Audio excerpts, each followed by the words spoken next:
యేసు ప్రభు కూడా ఎందుకు పొద్దున్నే వేకున లేచారంటే ప్రార్థించడానికి, తండ్రితో సంభాషించడానికి, తండ్రి సన్నిధిలో కూర్చోడానికి, తండ్రితో మాట్లాడటానికి, తండ్రి దగ్గర తన విన్నపాలన్నీ తెలియచేయడానికి యేసు ప్రభు పొద్దునే లేచారు. మామూలుగా మన ఆలోచన చేస్తే యేసు ప్రభుకున్నంత బిజీ షెడ్యూల్ కాదుగా మంది. యేసు ప్రభు పగల ఖాళీగా ఉండేవారు కాదు, మధ్యాహ్నం ఖాళీగా ఉండేవారు కాదు. ఆయన ఎప్పుడు పండుకునేవారు అని మనం ఎదుగుతూ ఉంటే బైబిల్లో ప్రయాణం చేస్తున్నప్పుడు పండుకునేవారు యేసు ప్రభు. అవునా?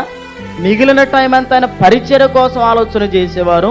ప్రజలకు తన యొక్క కార్యాలు బయలుపరచడానికి ప్రభు ఇష్టపడేవారు.